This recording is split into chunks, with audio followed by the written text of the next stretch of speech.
فرماتے ہیں میں اپنی اماں سے مشورہ کرنے آیا، میں نے کہا اماں میرے کچھ ساتھی پیچھے چلے گئے، کچھ شہید ہو گئے، میں جہاد میں اکیلا رہ گیا ہوں، حکم کیا ہے؟ تو اماں کہنے لگی عبداللہ پہلے یہ بتا تو حق پہ ہے کہ نہیں؟ میں نے کہا اماں ہوں تو میں حق پہ، پر مجھے تیری بڑی فکر ہے، تیری 90 سال عمر ہے، یہ تو میرے جو مقابلے والے ہیں یہ تو بڑے سخت گیر لوگ ہیں، میری لاش کے ٹکڑے ٹکڑے کر دیں گے، تو برداشت کر لے گی؟ تو حضرت اسماء نے پتہ کیا دلیرانہ جواب دیا تھا کہ بیٹا بکرے کو تکلیف صرف ذبح ہوتے وقت ہوتی ہے، جب اس کی کھال اتارتے ہیں پر اسے کوئی تکلیف نہیں ہوتی، جب اس کے ٹکڑے ٹکڑے کرتے ہیں اسے کوئی تکلیف، تو کہا بیٹا حوصلے کے ساتھ رہنا، صبر کے ساتھ رہنا، اگر تو حق پہ ہے پہلے یہ دیکھ لے، اگر آپ حق پہ ہیں، اگر نہیں تو توبہ کر کے حق پہ آئیں، اور اگر آپ حق پہ ہیں تو پھر آپ یہ ذہن بنا لیں کہ حالات بدلیں گے اور جو آپ کا نظریہ ہے وہ غالب آ کے رہے گا، اگر آپ حق پہ ہیں تو پھر اللہ آپ کو توفیق دے گا، لیکن زندگی میں ان چیزوں سے بچیں۔ امام اعظم کے خلاف سازش رچی گئی، امام صاحب رحمۃ اللہ تعالیٰ علیہ کے پاس ایک بی بی دوڑی، حضور مسئلہ پوچھنا، آپ عورتوں سے ملا نہیں کرتے تھے، میں نے سوال کرنا ہے جی، جلدی جلدی سے اندر آ گئی، عورت جیسے ہی اندر داخل ہوئی باہر شور ہو گیا، امام صاحب کے پاس عورت ہے، اس نے بھی شور کر دیا کہ معاذ اللہ ثم معاذ اللہ، 10 درازی کیا امام اعظم نے۔ لوگ امام صاحب سے کہنے لگے اب پراپوگنڈا ہو گیا، سارے شہر میں بات پھیل گئی، حضور آپ جواب دیں، آپ بھی کو بات کریں۔ فرمانے لگے کیا جواب دوں، بی بی اکیلا تھا، میں اندر آئی ہے، باہر شور ہوا ہے، عورت کہہ رہی ہے میں اکیلا تھا، میں جواب دوں بھی تو میری گواہی کون دے گا، میرے ساتھ کھڑا کون ہوگا، اس وقت کون ہے جو اٹھ کے کہے گا کہ نہیں نہیں ایسی بات کوئی نہیں، یہ تو ماحول تو اور رخ اختیار کر گیا، تو حضور اب کیا کرنا ہے؟ تو آپ فرمانے لگے کرنا کیا ہے، میں کوئی لاوارث ہوں،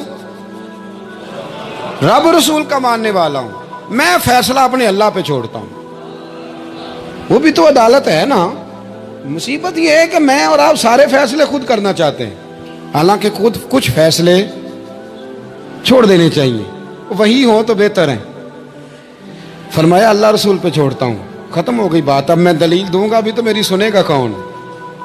اس طرح کے ماحول میں کئی دفعہ آپ دلیل دیتے بھی ہیں تو کوئی سننے کو تیار ہے، وقت فیصلے کرتا ہے، کون سنے گا؟ فرمایا بس ٹھیک ہے، لے گئے پکڑ کے کوتوال کے پاس، تھانے میں بند کر دیا، اب اتنا بڑا امام ہے تھانے میں بند ہے، عورت بھی باہر بٹھا دی گئی، امام صاحب نے اس سے کوئی ڈسکس نہیں کی، جب اندر تشریف لے گئے سپاہی 2-3 کھڑے تھے، امام صاحب او ہو رب کریم کے بندوں کا وہی طریقہ، امام صاحب نے وضو کے لیے پانی مانگا اور پھر امام اعظم نے نفلوں کی نیت باندھی اور 2 رکعتیں پڑھ کے کہنے لگے مالک عزتیں بھی تیرے پاس ہیں، ذلتیں بھی تیرے پاس ہیں، تو جس حال میں ابو حنیفہ کو رکھے گا مجھے شکوہ کوئی نہیں، میں تیری رضا پہ راضی ہوں، جیسے تو چاہے میں راضی ہوں تیری رضا پہ۔ امام صاحب دعا مانگ رہے تھے تو آنسو ہاتھوں پہ گر رہے تھے، نہ کبھی مصلی بھی آباد کریں، نہ کبھی دنیا کو تو دکھڑے بڑے سنا لیے، نہ 2 رکعتیں پڑھ کے روئیں رب کی بارگاہ میں، محبوب کا وسیلہ پیش کریں، نہ اسے بھی تو منائیں نا۔ امام صاحب کے آنسو گرنے لگے، سپاہی بھی پریشان تھے، وہ بی بی نہ خود ہی اٹھی اور امام صاحب کے قریب گئی، کہنے لگی پہلے مجھے دنیا والے کہتے تھے، اب میں سمجھ گئی ہوں آپ تو رب کریم کے نیک بندے، اب نہ روئیں، سویرے جانا ہے نا قاضی کی عدالت میں، تو میں سویرے گواہی دوں گی کہ میں نے جھوٹا الزام لگایا تھا، آپ ناراض نہ ہوں۔ امام صاحب فرمانے لگے اس سے نہیں بات بنے گی، اگر تو نے کچھ کرنا ہے تو جو میں کہتا ہوں وہ کر، امام اعظم تھے نا، جو میں کہتا ہوں وہ کر۔ اس نے کہا جی وہ کیا؟ آپ فرمانے لگے اب تیری گواہی سے بھی بات اور ہو جائے گی، اس کو کہہ لیا ہے، اس کو منا لیا ہے، اس کی منت کر لی ہے، اس کو رشوت دے لی ہے، حالات کا تقاضا اب اور ہے، اب اس کا جواب بھی کچھ اور ہی ہے۔ با پردہ عورت تھی، برقعے میں لپٹی ہوئی، اس کو گھر بھیج دیا، وہ کوتوال سے کہنے لگی میں بیمار ہوں، مجھے چھٹی دے دو، سویرے آ جاؤں گی، مدعی مقدمہ تو میں ہوں، اب مدعی کو تھوڑی کوئی باندھ کے رکھے گا۔ خاتون گھر چلی گئی، صبح قاضی کی عدالت میں مقدمہ لگا، امام صاحب رحمۃ اللہ علیہ کٹہرے میں کھڑے ہیں، یار بڑا مشکل ہوتا ہے معزز آدمی کا کٹہرے میں کھڑا ہونا، لیکن مخلوق تو فنکار ہے، اس درجہ کے پل بھر میں یہ سنگے در کعبہ سے بھی اسنام تراشے، تم کون ہو کیا چیز ہے داغے کبابی، لوگوں نے تو مریم پہ بھی الزام تراشے۔ یہ نہیں نا باز آتے لوگ، پھر مرضی ہے نا، ہونا کٹہرے میں کھڑا ہونا پڑ ہی جاتا ہے۔ کٹہرے میں کھڑے ہیں امام اعظم، تو قاضی پوچھتا ہے آپ کی بڑی قدر ہے، بڑی اہمیت ہے، تو آپ اس عورت کے بارے میں کیا کہتے ہیں؟ تو امام صاحب فرمانے لگے یہ جو کہہ رہی ہے اس سے پوچھ لیں۔ تو خود خاتون کہنے لگی میرا امام صاحب سے تعلق ہے۔ آپ فرمانے لگے ٹھیک کہتی ہے۔ ساری بھری عدالت سب لوگ حیران، حضرت تعلق ہے؟ فرمایا ہاں۔ کس طرح؟ فرمانے لگے میری بیوی ہے، زوجہ میری اہلیہ ہے۔ کہا جناب کس طرح؟ فرمایا محلے کی بیویاں بلا لو، اس کے ابا کو بلا لو، چہرہ دکھا لو۔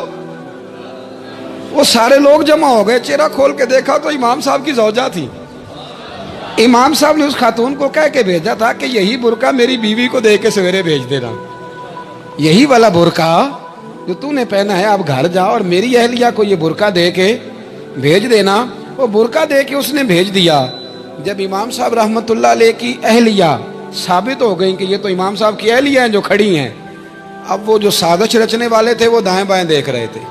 تو امام صاحب نے ایک بات کی جو بڑی شاندار ہے، فرمایا تدبیریں تم نے بھی کی تھی، پر جو تدبیر میرا رب فرماتا ہے نا، جو تدبیر میرا، فرمایا یہ ابو حنیفہ کی تدبیر نہیں، یہ تدبیر میرے اللہ کی ہے جو اس نے مجھے عطا فرمائی، مجھے سجھائی۔ اب قاضی صاحب نے حکم دیا کہ جتنے لوگوں نے الزام لگایا ہے وہ سارے معافی مانگیں، وہ آئیں جس نے بات کی۔ بھائی وقت کو دیکھیں، فیصلے اللہ کے حوالے کریں۔ ہم لوگوں نے جھگڑے کر کر کے، دلائل دے دے کے، بحث کر کر کے معاملات کو اتنا الجھا لیا ہے۔ آپ یقین کریں ایک ایک خاندان کی 15 میٹنگیں اور پنچایتیں ہو جاتی ہیں، پر رزلٹ صفر ہے۔ وہ جی وہ فلاں چودھری صاحب اس کے ساتھ مل گئے تھے، فلاں آدمی ادھر چلا گیا تھا۔ آپ تھوڑا وقت دیں، صبر کریں، استقامت کا مظاہرہ کریں۔ آپ دیکھیں حالات کس کروٹ بیٹھتے ہیں۔ کئی دفعہ صلح کی پیشکش کی جناب ابو سفیان کو، لیکن وہ مانتے نہیں تھے۔ حضرت عباس فرماتے میں نے کئی دفعہ انہیں کہا، حدیبیہ میں بھی میں نے کہا، انہوں نے سخت شرائط کے ساتھ صلح کی، لیکن جب حضور لشکر لے کے گئے نا میدان میں، توجہ ہے میری بات پر، 10,000 کا لشکر گیا تو پھر ابو سفیان خود اٹھ کے حضرت عباس کے گھر گئے، کہنے لگے میں نے تو آج آپ کے بھتیجے کی شان دیکھی ہے۔